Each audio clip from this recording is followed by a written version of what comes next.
지난주에 이어서 또 오늘 또 다음 주까지 우리에게 있어서 가장 중요한 영적 무장의 무기가 무엇인가 하는 것을 저희들이 살펴보는 그런 시간을 가집니다.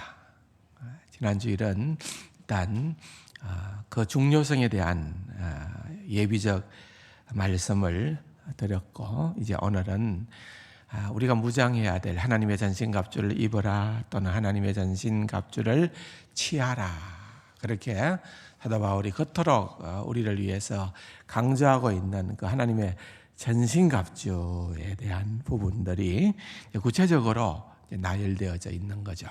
6가지가 나열되어져 있는데, 그 6가지는 로마 군병의 그런 어떤 전투하는 모습을 연상을 하면서 거기에 비교하여서 이렇게 잘 설명을 하고 있습니다. 왜냐하면 당시에는 로마가 통치하던 그러한 시대였고, 또 사도 바울이 편지를 썼던 감옥에서도 사실은 그에게 로마 군인들이 같이 붙어 있었잖아요. 그러니까 늘 보는, 눈앞에 보이는 인물이 또 로마 군인이었고, 그래서 이 에베소서를 편지글로 쓸 때 물론 대필자가 기록을 했겠지만은 로마 군인을 연상을 하면서 그렇게 잘 설명을 하고 있는 것을 보게 됩니다. 그래서 말씀을 드렸던 것처럼 오늘 6가지 가운데에 3가지, 또 다음 주일날 나머지 3가지입니다. 우선 크게 정리를 하자면 6가지가 뭡니까? 첫 번째는 오늘 우리가 살펴보려고 하는 것은 진리의 허리띠부터 보고, 두 번째로는 의의 흉배, 또 의의 호심경, 가슴과 또 배를 방어할 수 있는 그런 의의 흉배를 살펴보고, 또 세 번째로는 평안의 복음에 신는 신의 모습, 신이 과연 어떤 의미를 가지고 있고 어떤 수식어를 가지고 있느냐 하는 것까지를 이제 오늘 다루어 보겠습니다. 그리고 다음 주일날에는 또 거기에다가 또 믿음의 방패와 구원의 투구, 그리고 마지막 공격용 무기인 성령의 검, 곧 하나님의 말씀을 가져라 그랬죠. 그래서 이 6가지가 우리의 영적 전쟁에 있어서, 싸움에 있어서 정말 놓쳐서는 안 될 그러한 중요한 그런 무장이요, 무기다 하는 것을 생각을 하면서 이제 오늘 그 3가지를 한번 살펴보겠는데, 먼저 우리가 좀 기억을 해야 되는 것은 여기에 14절에 보면은 그런즉 어떻게 해요? 서서. 한번 따라 합시다. 서서. 그런즉 서서 그랬습니다. 그런즉 서서 진리로 너희 허리띠를 띠고 그랬거든요. 여기에 선다라는 것은 굉장히 중요한 표현이에요. 왜냐하니까 그 위에 절 13절 하반부에도 보면은 악한 날에 너희가 능히 대적하고 모든 일을 행한 후에 뭐하기 위함이라? 서기 위함이라. 그러니까 사실은 우리가 이렇게 중무장을 해야 되는 이유는 어디에 있는가 하면은 서기 위해서다 이 말이에요. 서기 위해서. 뭐하기 위해서라고요? 서기 위해서다. 그런데 이 서기 위해서다라고 하는 것은 도대체 어떤 의미를 담고 있는가? 그냥 제가 지금 여러분들을 향하여서 서 있는, 단순하게 이렇게 어떤 위치적으로 물리적인 어떤 서 있는 모습을 의미하는 건가? 여기에 사도 바울이 너희들은 서야 된다, 서기 위함이다, 그토록 강조하고 있는 그 의미가 어떤 의미냐는 거예요. 중요한 의미가 거기에는 담겨 있습니다. 이 말은 무슨 말인가 하면은 그 당시에 이제 전쟁의 방법은 이러했습니다. 대체적으로 이제 군인들이 오와 열을 아주 잘 잘 맞추어 서는 겁니다.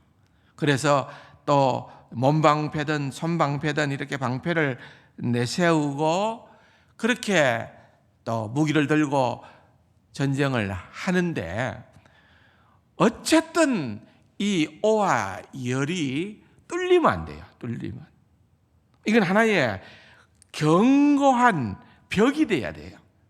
성과 같은 벽이 돼야 되는 거예요. 옛날에 그 걸프전 있을 때 이라크가 자기들의 국경 지역에 뭐 큰 고랑을 다 어마어마한 길이로 파놓고 거기에다가 건너면은 안 될 그런 어떤 장애물을 넣고 그렇게 해서 미군들이나 그때의 연합군을 대항했던 적이 있습니다. 그런데 간단했죠. 한쪽만 집중 공략을 해서 그것을 뚫어버리니까 그냥 속수무책으로 그때의 걸프전에서 이라크 군사들이 당하는 것을 볼 수가 있었습니다. 지금 남북이 대치된 상태 가운데에서도 우리가 휴전선이 있습니다. 전방에 가끔씩 여러분들 가보잖아요. 저는 군에서 전방에서 근무를 꽤 오랫동안 했기 때문에 잘 압니다만은, 어쨌든 늘 점검하는 것은 그 철책선입니다. 이게 뚫리면 안 되기 때문에. 이게 어느 한 군데라도 뚫리면은 간첩이 넘어오든지 전쟁이 일어나면은 거기를 통하여서 어떤 큰 사고가 일어나든지 그렇게 될 수밖에 없잖아요. 그래서 그런 의미가 여기에 담겨 있는 거예요. 어떤 의미일까요? 끝까지 잘 견디고 버티는 것을 의미하는 거예요. 뚫리면 안 되는 거예요. 밀리면 안 된다는 겁니다. 왜 그런 거 하니까 오늘 본문에서도 앞부분에서도 강조가 되어져 있는 것처럼 우리의 영적 싸움의 대상이 악한 마귀라는 거지요.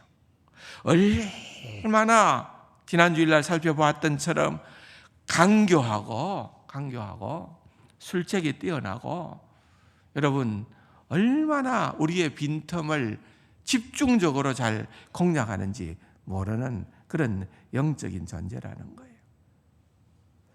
그렇기 때문에 여러분, 우리가 이러한 전투에서, 이러한 싸움에서 정말 여러분 잘 견딘다는 것은 너무 중요한 거예요. 지금도 보이지는 않지만은 우는 사자와 같이 삼킬 자를 찾는다고 그렇게 성경은 얘기를 하고 있습니다. 예수님도 제자들을 파송하면서 양떼들을 이리 가운데로 보내는 것처럼 그와 같은 심정이다. 그렇잖아요. 연약한 양이 이리 가운데 들어가게 되면은 어떤 상처를 입고 어떤 고난에 처할는지 능히 짐작이 되잖아요. 그런 안타까운 마음들이 있다는 거예요. 우리가 살아가고 있는 이 세상은, 공중의 권세 잡은 악의 영들이 주관하는 이 세상은 정말 우리가 만만치 않은 세상이라는 거예요. 호락호락하지 않다는 거예요.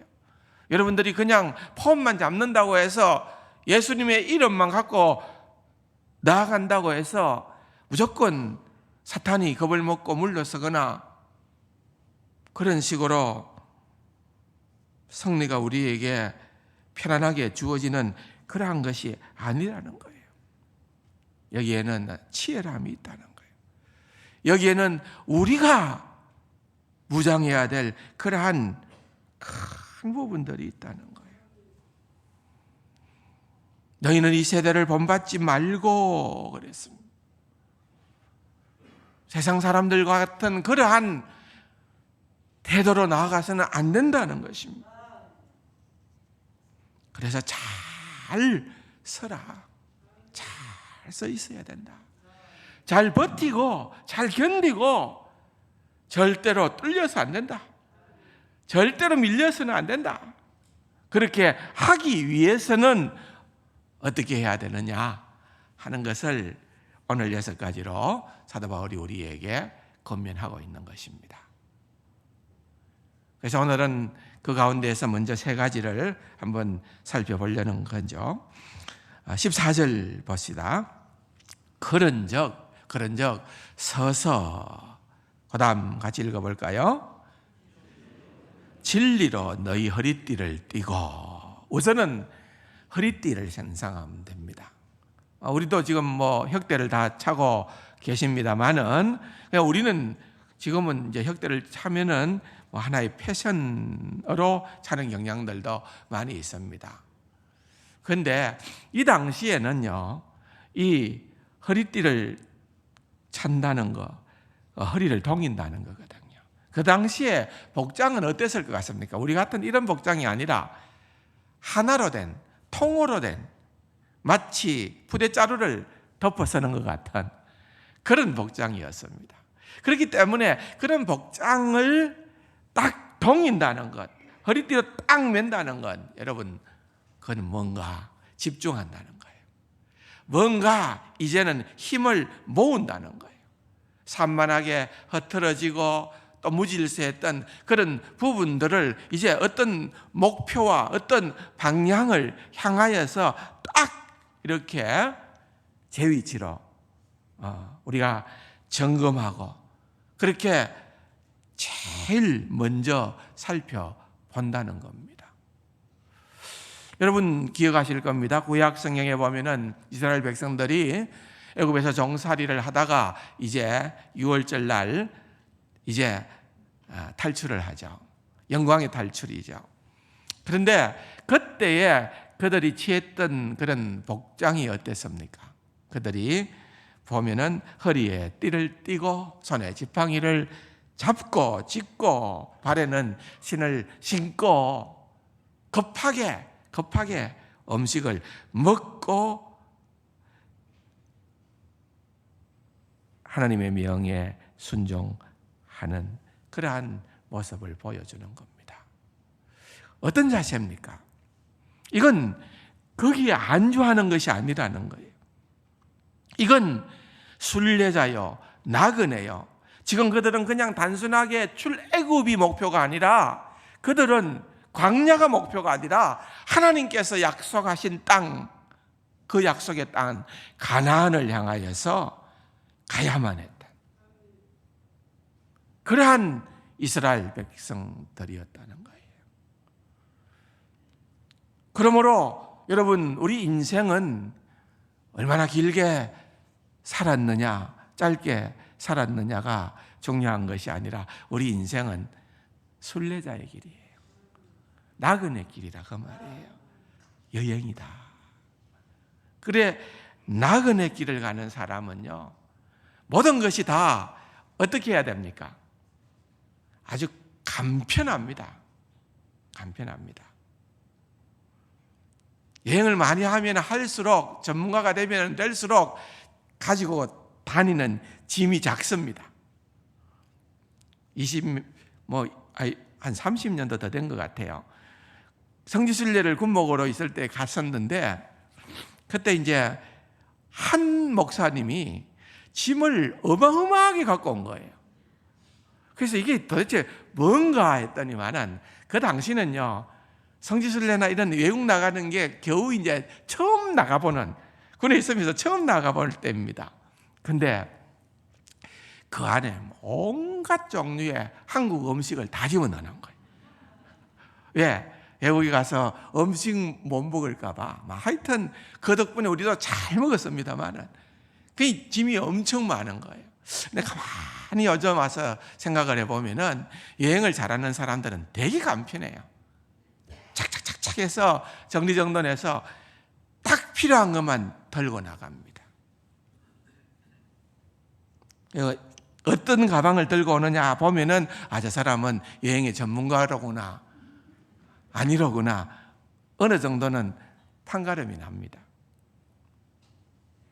여행하는데 캐리어 가방에다가 이불 넣고 장롱 넣고 이것저것 잔뜩 넣어가지고 가는 사람이 있을까요?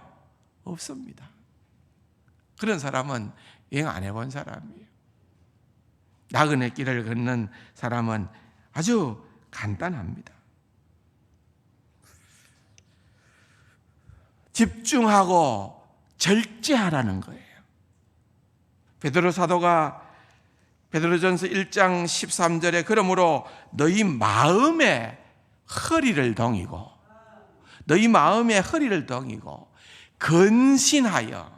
근신하다는 말은 절제하고 집중한다 그 말이죠. 그리고 난 다음에 두 가지를 당부를 했는데 그리스도께서 나타나실 때에, 이 말은 주님의 재림의 때에 다시 오실 주님을 기다린다 그 말입니다. 우리는 이 땅에 살아가는 삶의 목적은 딱 두 가지밖에 없어요. 그 첫 번째는 주님의 나타나심을 기다리는 그 삶이 우리의 삶의 태도입니다. 그러면서 두 번째로 너희에게 가져다 주실 은혜를 온전히 바랄지어다 그랬습니다.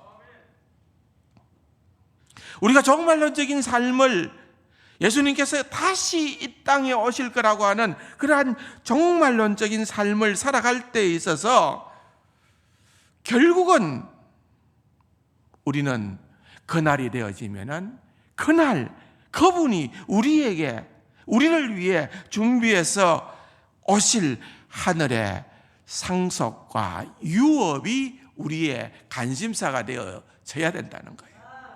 이 땅에서 우리가 얼마나 모았고 얼마나 잘 살고 얼마나 누리고 이게 중요한 것이 아니라 그거 말입니다.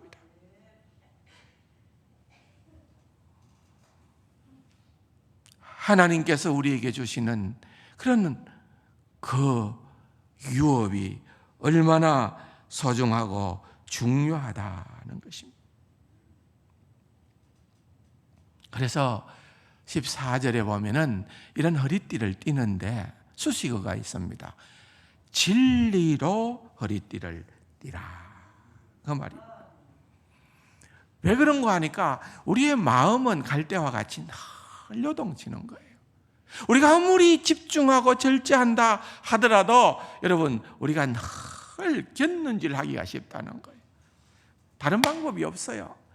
말씀으로 돌아오는 거예요.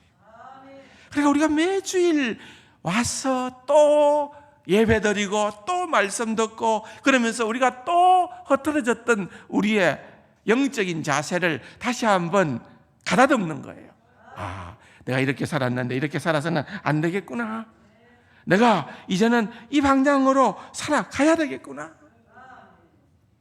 그 모든 것의 결국은 기준은 하나님의 말씀이라는 거예요. 믿습니까? 말씀이에요. 말씀이 그렇게도 중요한데 놀라운 사실은 그렇게도 중요한 말씀을 그렇게도 안 읽는다는 겁니다. 관심들이 없어요. 아닙니다. 여러분, 만고불변의 진리가 우리에게 있어서는 그 무엇과도 비교할 수 없는 최고의 선물, 이것이 바로 하나님의 말씀이고 이 하나님의 말씀을 통하여 우리가 회복되어지고 더욱더 구원의 풍성한 생명을 누리게 될 줄로 믿습니다. 그래서 진리로 허리띠를 띠고 말씀을 통해서 우리 자신도 살피고 우리 주 예수 그리스도의 그 구원의 은총을 더욱더 집중하고 십자가의 그 놀라운 사랑에 우리의 시선이 고정되어지고 이런 역사가 이런 어떤 상황이 일어나야 된다고 하는 것을 우리에게 말씀을 하고 있는 것입니다. 한번 따라할까요? 진리로 허리띠를 띠고 두 번째로는 뭘까요? 그 다음 계속해서 말씀이 보면은 의에 뭐를요? 호심경을 붙이고. 옛날 성경에는 의에 뭐라고요? 흉배라 그랬습니다. 흉배라는 것은 이 가슴을 가슴으로부터 배를 이렇게 보호해주는 그런 어떤, 요즘으로 말할 것 같으면 뭐 방탄조끼 같은 거. 예. 전쟁터에 나가는 군인들이 이런 제일 우리 몸에 중요한 데가 어디예요? 가슴이에요. 심장이 중요하잖아요. 다른 데는 뭐 총 좀 맞아도 살 수는 있잖아요. 예. 강 장로님 맞습니까? 심장에 맞으면 안 되죠. 예. 예. 적사한답니다. 월남전을 경험하신 장로님이기 때문에 잘 아십니다. 예. 그렇죠. 그러니까 이 가슴을 보호해주고, 또 옛날 사람들은 가슴도 중요했지만은, 심장도 중요했지만은, 이 배의 밑에 있는 모든 기관들, 내장들이 굉장히 중요하게 여겼습니다. 그때는 우리의 모든 감정선이 여기로부터, 배로부터 나온다고 그렇게 사람들이 생각을 했어요. 그렇게 믿었어요. 사실 이게 대단히 중요한 거거든요.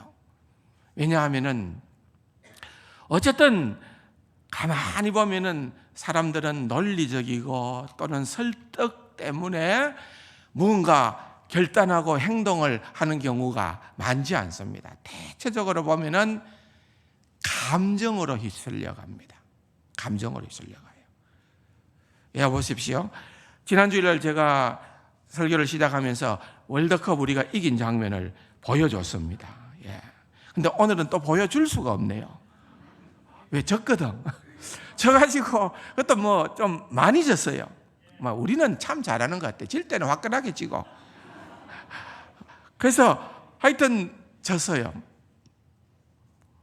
그런데 각종 이제 보도되어지는 기사의 내용들을 쭉 더듬어 보면은 분명히 한국 사람들은 응원하는 숫자가 적기는 적은데 소리는 제일 크대요.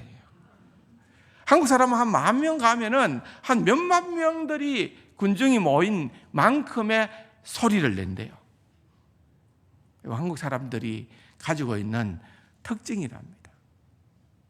감정에 많이 업다운이 되는 거예요. 진짜 사실은 이번에 한 번 더 이겼으면 난리 났을 겁니다. 난리 났을 거예요. 예. 그만큼 감정이 확 올랐다가 또 지고 나니까 또 쑥 또 내려가고, 월드컵 관심도 없어요. 누가 이기든 우리하고 상관없다, 이렇게 되는 거예요. 이거 한국 사람들이 보면은 유난히 이런 감정선이 있는 것 같아요. 저도 그 당회 모임을 특별한 경우가 아니면은 예배 중간에는 안 합니다. 2부, 3부 사이에 안 해요. 왜냐하면 혹시라도 거기에서 만에 하나 이렇게 조금 의견이 안 맞아갖고 충돌이 일어나고 나면은 저도 설교하기가 부담이 되고, 또 듣는 이도 아무리 좋은 말을 해도 귀에 들리겠습니까? 지나 잘하지. 그런 어떤 감정의 어떤 생각을 갖게 되는 거예요.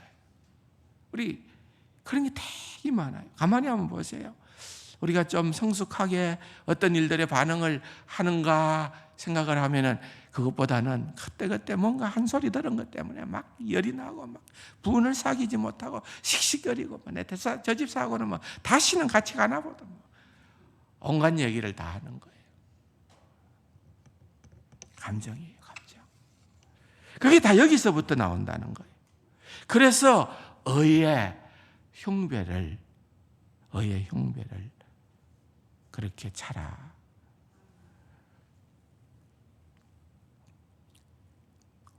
여러분, 특별히 의라는 표현을 사용을 하고 있는 것입니다. 이 의라는 내용은 우리가 늘 생각하는 내용이지만 조금 더 들어가서 깊이 보자면은 다음에 몇 장만 넘기면 빌립보서 3장이 나옵니다. 에베소서 6장 뒤에 빌립보서 3장이 나오는데 2절에 보면은 이렇게 나와요. 계들을 상가고 행악하는 자들을 상가고 몸을 상해하는 일을 삼가라 하면서 3절에 같이 한번 볼까요? 하나님의 성령으로 봉사하며 그리스도 예수로 뭐하고? 자랑하고. 여러분, 이 의라는 것은요, 철두철미 내 쪽의 의가 아니라 그 말이에요. 하고 싶은 내용의 핵심은 이거예요. 이 의는 주님께 속한 거라. 하나님께 속하고 우리 주 예수님께 속한 거라는 거예요. 그래서 하나님의 성령으로 봉사하고 그리스도 예수를 자랑하는 그 의. 그렇다고 하면은 우리가 감정에 상처받을 일이 없다 이거예요. 자꾸 우리가 감정에 어떤 상처가 주어지는 것은 뭔가 하면은 우리 속에 내 의가 주장되어지고 내 의가 인정받아지기를 원하는 것. 그런 마음들이 있다는 거예요. 이게 충족되지 않으면은 기분 나빠하고 불편해 한다는 것입니다. 그런데 여러분, 그게 아니라 우리에게 의라고 할 수 있는 단 하나는 그분이 주시는 의라는 거예요. 예수님의 의라는 거예요. 그분이 의는 어디에서 드러납니까? 십자가에서. 로마서 3장에 보면은 하나님께로부터 온 한 의가 나타났다라고 했는데 그 의는 기초가 십자가라는 거예요. 그 십자가로부터 비롯되는 이 의만 발견하고 깨닫게 되어지니까 사도 바울은 어떤 고백을 합니까? 나는 십자가 외에는 자랑할 것이 결코 없나니. 여러분, 그 십자가에서 우리는 뭘 발견하게 되는 겁니까? 내가 얼마나 형편없는 존재인가? 내가 얼마나 흉악한 죄인인가? 나는 나의 자력으로는 결코 구원할 수 없는, 내 의라고는 어떤 것이라도 내세울 수 없는 그러한 죄인임을 깨닫는 자리가 십자가예요.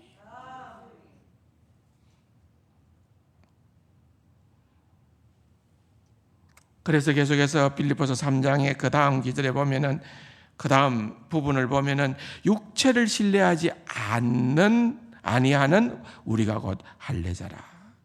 그러나 나도 육체를 신뢰할 만하며 만일 누구든지 다른 이가 육체를 신뢰할 것이 있는 줄로 생각하면은 나는 더욱 그러하리라.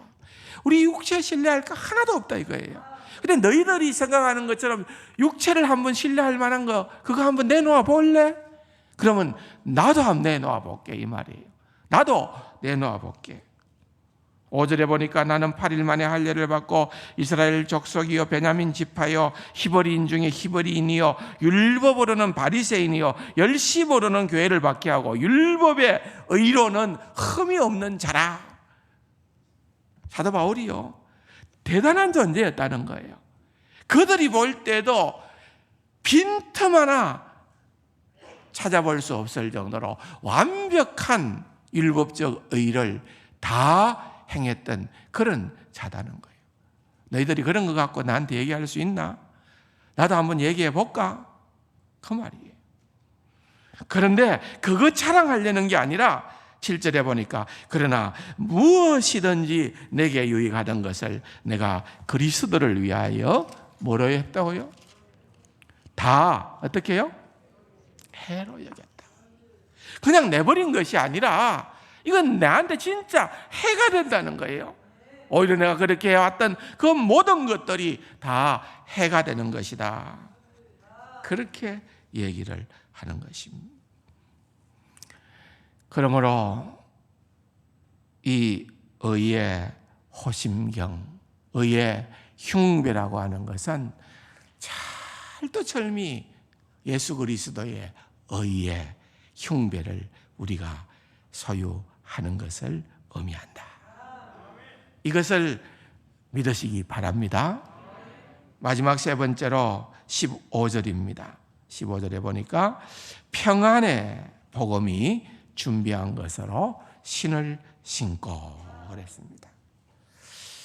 신을 신는다 하니까 사실은 일반적인 보통 해석은요, 이 복음의 신을 신고 자꾸 선교하러 복음의 불모지로 나아가는 것을 의미한다, 그렇게도 얘기를 하는데, 넓은 의미에서는 그 말도 굉장히 일리가 있는 말입니다. 그런데 여기에 내용을 조금 더 우리가 관심 있게 들어가서 보면은요, 16절에 이런 표현이 나오거든요. 모든 것 위에 믿음의 방패를 가지고 이로써 능히 악한 자의 모든 불화살을 소멸하고, 그렇게 얘기를 하고요. 또 13절에도 보면은 그러므로 하나님의 전신갑주를 입으라. 이는 악한 날에 너희가 능히 대적하고, 능히 대적하기 위한 무기로서 지금 얘기를 하고 있습니다.